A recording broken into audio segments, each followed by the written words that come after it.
Halo Sobat IDX, di video kali ini kita akan mengetahui berbagai jenis produk investasi yang termasuk ke dalam produk investasi di pasar modal.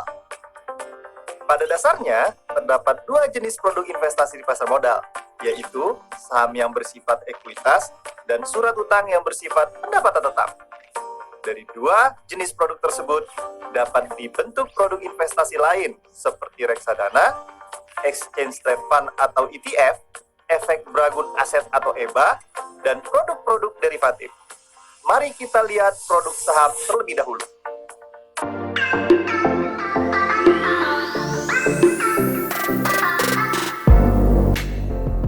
Jika Anda menyukai konten-konten kami mengundang Anda untuk mengklik tombol like dan subscribe agar Anda mendapatkan video terbaru kami setiap minggunya. Saham merupakan bukti kepemilikan seseorang atau badan atas suatu perusahaan sebagai klaim terhadap penghasilan dan kekayaan perusahaan tersebut. Lalu, seperti apa konsep dasar saham? Perhatikan ilustrasi berikut. Pak Husni membutuhkan modal sebesar 8 juta rupiah untuk membuka usaha bakso Solo. Namun, ia hanya memiliki dana sebesar 1 juta rupiah. Dibandingkan meminjam ke bank, Pak Husni lebih memilih mengajak 7 temannya untuk bersama-sama menanamkan modal, masing-masing sebesar 1 juta rupiah. Maka, setiap orang dalam usaha dagang tersebut memiliki saham sebesar 1 juta rupiah. Saat suatu usaha berkembang, maka nilai investasinya juga akan naik. Seperti usaha bakso Solo Pak Husni yang awalnya bernilai 8 juta rupiah. Kemudian mengalami perkembangan pesat hingga mencapai 2 kali lipatnya, yaitu 16 juta rupiah. Maka nilai sahamnya pun ikut meningkat. Setiap orang yang sebelumnya menanamkan modal sebesar 1 juta rupiah, sekarang memiliki nilai investasi saham sebesar 2 juta rupiah. Pak Husni dan teman-temannya juga dapat menjual sebagian atau seluruh sahamnya kepada pihak lain. Dengan berinvestasi saham, investor dapat memperoleh keuntungan berupa capital gain maupun dividen. Capital gain adalah keuntungan yang didapat saat harga jual saham lebih tinggi daripada harga beli. Dan dividen adalah pembagian keuntungan perusahaan kepada pemegang saham berdasarkan banyaknya saham yang dimiliki. Dalam memilih saham, investor saham dapat menggunakan analisis fundamental berdasarkan kinerja keuangan perusahaan dan analisis teknikal yang mempelajari pola pergerakan sahamnya. Terdapat dua jenis saham yang dibedakan berdasarkan hak klaimnya.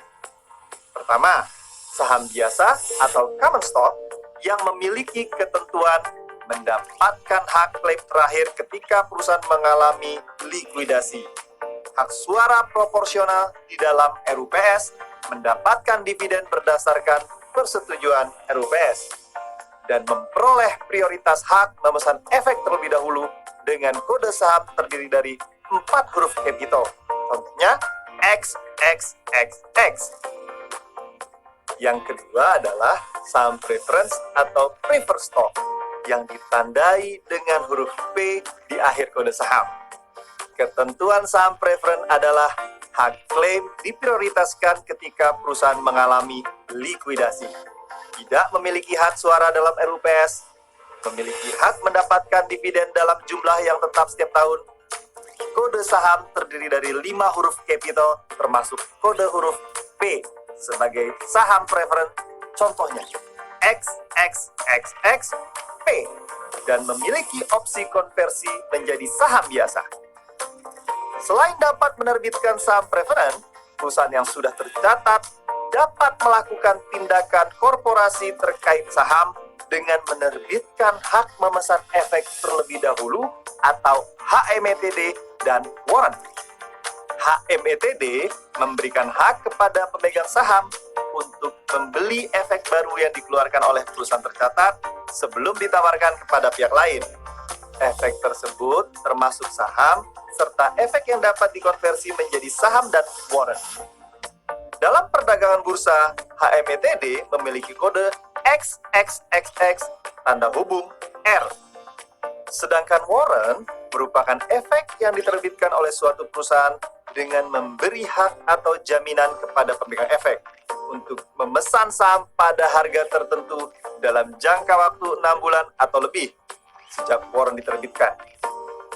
Dalam perdagangan bursa, warrant memiliki kode XXXX tanda hubung W. Produk pasar modal yang akan kita bahas berikutnya adalah obligasi. Obligasi merupakan surat utang jangka menengah atau panjang yang dapat dipindah tangankan. Surat ini berisi janji dari pihak penerbit kepada pihak pembeli obligasi untuk membayar utang pokok pada waktu yang telah ditentukan, disertai dengan pembayaran bunga secara periodik. Lalu, seperti apa konsep dasar obligasi? Mari simak ilustrasi berikut. Pak Rahmat membutuhkan modal sebesar 6 juta rupiah untuk membuka usaha bubur ayam. Namun, ia hanya memiliki dana sebesar 1 juta rupiah. Pak Rahmat memutuskan untuk meminjam uang kepada 5 temannya, masing-masing sebesar 1 juta rupiah. Dengan janji akan melunasinya dalam waktu 6 bulan dan memberikan tambahan bunga yang akan dibayarkan pada tanggal 7 setiap bulannya. Setelah memahami konsep dasarnya, perlu diketahui bahwa obligasi dapat dibedakan berdasarkan penerbitnya. Pertama, obligasi korporasi atau corporate bond, yaitu obligasi yang diterbitkan oleh perusahaan swasta nasional, termasuk BUMN dan BUMD. Serta yang kedua, obligasi negara atau government bonds, yaitu obligasi yang diterbitkan oleh pemerintah. Berdasarkan jenisnya, terdapat 2 jenis obligasi, yaitu obligasi konvensional dan obligasi syariah atau sukuk. Jenis obligasi yang dikenal luas oleh masyarakat adalah obligasi konvensional, sedangkan sukuk adalah efek syariah berupa sertifikat atau bukti kepemilikan investor atas underlying aset. Underlying asset merupakan objek yang menjadi dasar transaksi penerbitan sukuk. Sebagai penerapan prinsip syariah, underlying asset dapat berupa objek berwujud seperti tanah, bangunan, dan proyek pembangunan, maupun aset tidak berwujud seperti jasa atau hak manfaat atas aset. Berbeda dengan obligasi konvensional yang imbal hasilnya berupa bunga. Imbal hasil pada sukuk berupa bagi hasil, fee atau ujroh, dan margin. Selain itu, penggunaan dana sukuk juga dibatasi pada kegiatan yang sesuai dengan prinsip syariah. Baik obligasi maupun sukuk, keduanya harus dicatatkan di Bursa Efek Indonesia.